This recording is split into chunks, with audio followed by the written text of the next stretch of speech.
mooy sinistré yi nga xam ne ñoom la ñu tojoon seen kër depuis 2005 ñu toogoon 20 ans ci ren affaire bi dossier bi am na 20 ans ci ren ñu war a jot seen i kër jotaguñ ko ñu toog nag boobu ba léegi bind nag autorité sénégalaise yëpp képp koo xam commencé ci président de la république ba ci gën a ndaw le sous-préfet de commune de Jaxaay moom la ñu mujjee moom mooy boo xoolee moom la ñu mujjee bind ci dossier bi di wax rek ne ay sinistrés lañu woon ñu toj seen i kër war leen a jox ay kër. mu nekkoon ci 3000 familles ñu waroon jox à Jaxaay. Abdoulaye Wade commencé woon dossier bi depuis boobu ba léegi Abdoulaye Wade jógee fi Macky Sall jaar fi ba yàlla dogal président Diomaye Faye nekk président de la République depuis boobu ba léegi nag ñuy daw ci dossier bi mënuñ famille yoo xam ne dañoo des ñu jox ñi am ñu des ñi des nag topp ci boobu ba léegi pendant 20 ans di ci daw pour ñu jox leen seen yëf ñii am na ci ñoo xam ne borom kër yoo xam ne fekke wuñ ko gaañu nañ bàyyi fi ak seen i njaboot am na ci ñoo xam ne seen i njaboot yoo xam ne sax dañoo dem ba découragé ndax dañ cee daw ba mujj ñoom xamatuñ sax fu ñu jëm ñun nag yàlla dogal ñu def benn collectif boo xam ne tudde suñu bopp collectif Jaxaay jot sa àq ndax dafa am ñoo xam ne dañ leen fee fekk ñu doon doxal suñuy dossier waaye ñu gis ne nit boo juddoo ba màgg am na loo xam war nga ko mën a defal sa bopp ñun nag foofu lañ toll ñu jóg léegi jiitu ne ci kanam di doxal suñu bopp suñuy mbir fexe président de la république bi nga xam ne moom la ñu interpellé pour mu jox ñu eggale suñuy kër jox ñu ko fexe nag kër yi nga xam ne moom la ubbi dëkk yi dëkkee mu nekk këru sinistré yi ñu fexe ba génn ñi ci nekk eggale ko jox ko seeni borom parce que ci loolu lañ toll bëri na nag ñoo xam ne ñi ngi naan nañ ñu ko jox noonu waaye damay xamal nit ñi ne tabax dafa metti te doole amul jamono metti na état na eggale kër yi génne ñi ci nekk eggale kër yi jox ko seen borom ndax état mën na loolu xajoo na loolu état lu mu bëgg a def ko kon ñu ngi tàllal loxo autorité sénégalaise bépp commencé ci président de la république ba ci premier ministre Ousmane Sonko ñëw na suñu marche ba tàyyi organiser nañ marche ak nii ñu def nii ak suñuy pancarte ak suñuy gilet mu ñëw assister ko fekke ko keroog yaakaar naa ko nit waxee affaire du sinistré Jaxaay yi daf leen xam naa dossier bi ndax maa ngi ñoom ànd nañ marche lu dul benn yoon du ñaari yoon kon loolu ñoom xam nañ dossier bi nañu dimbale eggale suñuy kër jox ñu ko ndax famille yi sonn nañ néew nañu doole ñii seeni borom kër gaañu nañ ñii ay mag lañu mënatuñ te am na ñoo xam ne génn nañ Dakar kii nga gis nii jógewul Dakar ci région yi la jógee te bëri na ci ay morom kon loolu nañu état sénégalais dimbale delloo ñu suñuy kër jox ko seeni borom ñu dëkk ci pour bañ a guddal foofu la ñu jam ñu jox secrétaire général moom mu complété loo xam ne tey jii ñun ñëpp ñoo bokk liggéey bi parce que fi mu ne nii du ñun ñëpp xol yi fees nañ ba nga xam ne tey jii li ñu war a wax yëpp xaju fi kon dañuy cof rek ci ne nañ ñu delloo suñuy kër ndax dañoo amoon ay kër ñu toj ko war nañu jox ay kër jox suñuy morom nañu fexe eggale kër yooyu jox ko seen i borom loolu lañ bëgg ñu def ko loolu lañ bëgg président de la république ñu koy tàllal loxo nañu dimbale parce que ay sénégalais lañ te tamit li ñuy waxaat bi ñuy soog a ñëw dañoo commencé ci affaire suuf parce que ñun suñu xel dafa commencé tey parce que suuf yi nga xam ne ñoom ci côté Mbour 4 beeg yëpp réglé nañ ko te dossier bi moo gën a yàgg nañu réglé dossier bi épongé ko mu jeex ñu jox ñu seen i kër waaw loolu rek laa amoon ci lu may jot. waaw ñun dox nañ ci ñoom ba ñu proposé leen parce que mbir tamit day am proposition ñun proposé nañ leen état sénégalais état bi proposé nañ leen waaye nag jamono Macky Sall la ñëw na ñu wax leen ñu toog ñu recensé kër yi nga xam ne ñoo fi des ay terrain individuel terrain nuy ñu recensé ko def suñu rapport envoyé leen ko ñu woowaat ñu nañu léegi lan ngeen bëgg ñu ne léegi ñun dañoo bëgg ngeen génn ubbi dëkk yi eggale kër yi waaye fi mu ne nii état bi ñu bëgg ngeen njëkk ko def mooy ngeen fexe kër yi fi des ñu commencé di ko tabax suñu xel dal ñu eggale ko commencé joxe kër yi ñu xam ne suñu xel dal na entre temps ñii di génn commencé woon nañ ko génne budget 3 milliards 100 millions ci 100 millions ñu génn ci 1 milliard 100 jox benn entreprise pour mu commencé logement yooyu logement yi boo demee foofu léegi di nga gis yu commencé woon nañ ci 20 far nag régime bu bees bi ñëw régime bi fi nekkoon daanu régime bu bees bi ñëw nekkaat ci ay détails audit ministère bi tamit bi nga xam ne moo yoroon direction bi nga xam ne moo yoroon dossier bi tas nañ ko waaye ñi fa nekkoon bàyyiwuñ leen dañ leen a téye parce que nañ lu tax ñu téye leen mooy comme ñoom xam nañ ci dossier bi dara bëgguñu ñu tas ko noonu après bu ëllëgee mu nekkaat ñu reprendre yeneen ay textes léegi nag noonu lañ ñu ko waxee ñun ñoom actuellement ña fa nekkoon ci ministère bi bañ ko tasee dañ leen a téye waaw téye leen ne leen léegi tas nañ direction bi waaye dañ leen di téye pour gérer ba 386 maisons yi pare ñu soog leen a bàyyi léegi nag loolu autorité yëpp xam nañ ko le sous-préfet xam na ko parce que réunion nañ ak ñoom yàggul dara même pas 1 mois ak ñoom ci dossier bi kon loolu rek la ñuy daal di ñaan pour état sénégalais eggale suñu liggéey bi suñu kër yi jox ko seen borom. mu mel ne ba régime bu bees bi dikkee. am na coow lu ñu fi déggoon muy ubbi dëkk yeeg yu ni mel. ñooñu aussi dañoo impacté ci seen ak yelleef nga xam ne yéen a ngi réclamé wala. waaw parce que ubbi dëkk yi ñoom ñoo dugg ci kër yi. ñoom ñoo dugg ci kër yi autorisation kan. ci ñoom seen autorisation bopp mooy ubbi dëkk lañ wax ñëw fekk ay kër yu amul ay nit.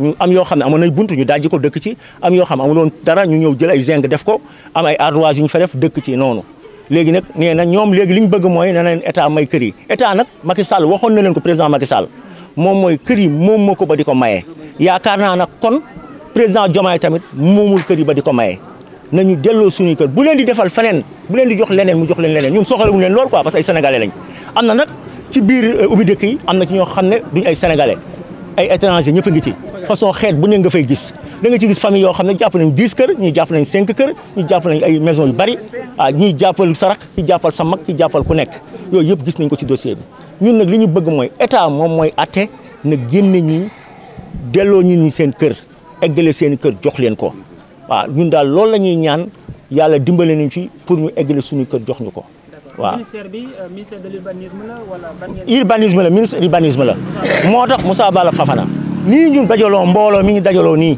lii ñu def nii danañ du yàgg dara dinañ ko def ci buntu ministère am waaw am na nag ñi ngi bëgg a sës nag waaw ñi ngi bëgg a sës nañ nag waaye ñi ngi bëgg a sës parce que li ñuy wax toujours duñ ko gis te loolu bu yàggee ci nit rek mu fipp wane boppam te ñun bëgguñu wane suñu bopp réew mi dañ cee bokk te bëgguñu yàq benn yoon yàq taxu ñoo jóg li ñu tax a jóg mooy dañoo amoon suñuy yëf ñu war ñu ko delloo ñaanuñu leen dañoo amoon ay kër dëkk ci am courant am ndox am téléphone ñu jëlee ñu foofu am ñu jox am ñu des kon ñi des nañ leen respecté ay sénégalais lañ. ci xayma ñi des ci ñaar lañ. ci xayma ñoom préfecture bu Pikine Guédiawaye ñoom ñoo defoon seen liste defar seen liste document ne 386 familles moo des am na nag ñu naan ëpp na loolu waaye ñun li ñu xam ci ñoom seen base de données bi ñu defar ñoom 386 familles lañ wax ne ñoo des.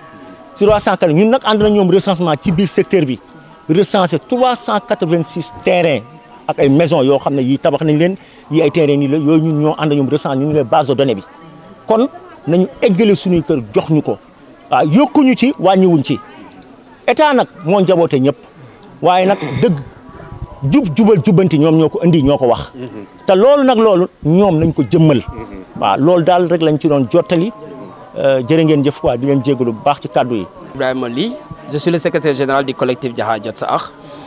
Alors aujourd'hui on est là, on vient de finir une marche qui a été autorisée par l'autorité, en l'occurrence madame le sous-préfet de Jaxaay.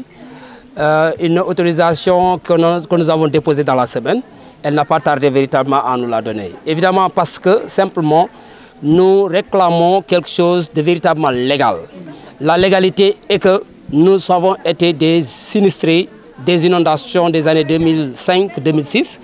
Depuis lors, il se trouve que les emprises où nous habitions ont été carrément détruites par l'État même. L'État à la tête duquel il y avait le président de la République Abdoulaye Wade, qui avait pensé une idée géniale, c'est-à-dire de délocaliser les gens, de les amener à un autre site qui s'appelle Jaxaay. La construction visait 3000 familles, 3000 logements devraient être en conséquence construits. Alors, la construction se faisant de plus en plus, enfin, au fur et à mesure que les constructions se terminaient, on relogeait une certaine partie de la population. Maintenant, il en arrive au moment où le régime de M. Wade est terminé, le régime du président Macky Sall est arrivé, les audits ont été commandités par le président, en l'occurrence le président Macky Sall. Donc, ce qui a marqué une pause dans le cadre du relogement. En ce moment, il restait approximativement 386 familles qui n'ont pas été relogées, c'est le cas où nous sommes là. Depuis lors, on attendait que les constructions se poursuivent. Il y avait déjà un statu quo, rien n'avançait. Il y avait des maisons qui ont été d'une construction très avancée, à 80%, 50%, etc. Et même des terrains nus qui étaient en disposition. Heureusement pour nous, nous avions des parents, qu'on l'appelle, des délégués de quartier qui faisaient les démarches pour nous. Il se trouve que maintenant nous avons atteint l'âge mature. Nous devons pouvoir le faire nous-mêmes. C'est en ce moment qu'on a créé le collectif Jaxaay Jot Sa Ax.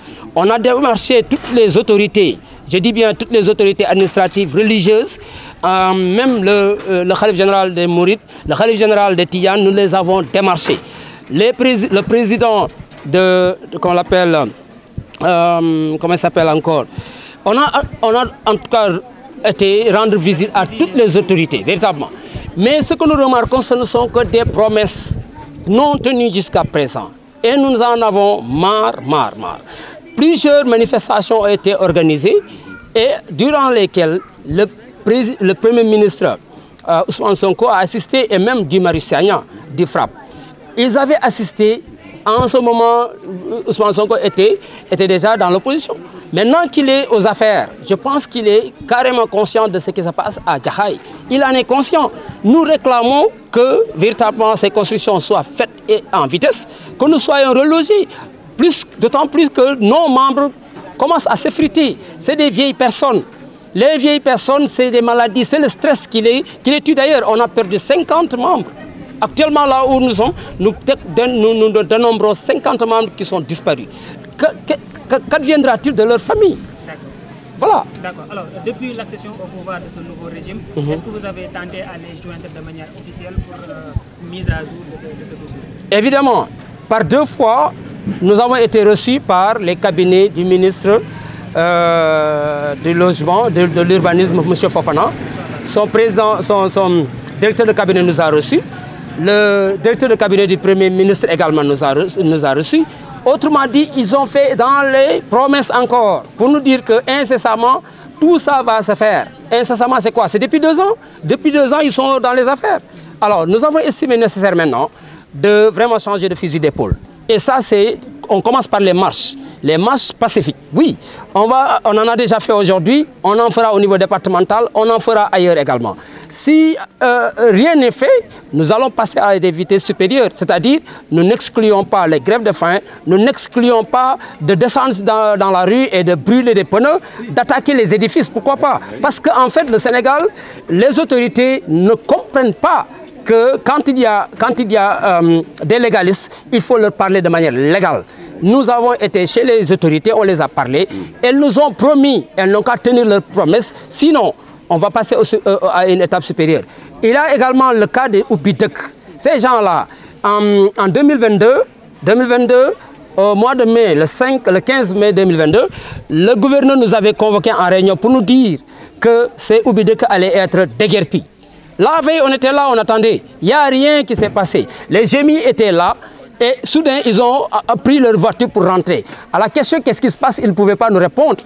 Le gouverneur, le préfet, le sous-préfet, personne ne nous a informé des raisons de ce report. Parce qu'il était question de les déloger et de commencer les constructions dans le même mois. Et à la fin de l'année 2022, il était question qu'on allait être relogés. Jusqu'à présent, rien. De 2022 jusqu'à 2025, vous voyez, il y a beaucoup d'eau à couler sous les ponts et nous attendons encore. Jusqu'à quand cette attente? L'attente a duré. Est-ce que le régime n'a pas encore réagi par rapport aux Oubidek, les gens qui... Rien n'a encore été fait. C'est comme si, je dis bien, il y a une autorité qui est derrière ces gens-là. C'est comme si c'est des gens qui sont vraiment assis sur du roc, quoi. On ne comprend pas qu'est-ce qui se passe. Des gens qui vous disent qu'ils n'ont pas une autorisation légale et qui sont dans nos maisons, qui squattent les maisons, qui habitent les maisons, et qui commencent à construire. Ils construisent du dur. Ils embellissent les maisons. Et pendant ce temps, nous sommes dans le loyer. Et le loyer, actuellement, tout le monde sait, c'est extrêmement cher. C'est 100 000 francs minimum pour un appartement. Vous voyez? Et depuis 20 ans, nous faisons cela. Donc, nous réclamons qu'on nous donne nos maisons et que si possible et c'est nécessaire, qu'on nous indemnise parce qu'on a souffert à cause de l'État. Et l'État, c'est une continuité. Oui, je l'avais dit tout à l'heure, je vais me répéter. La répétition a des vertus pédagogiques. Je dirais simplement que si aujourd'hui cette marche que Madame la sous-préfet a bien voulu nous autoriser ne fait pas ses effets escomptés, véritablement, nous allons passer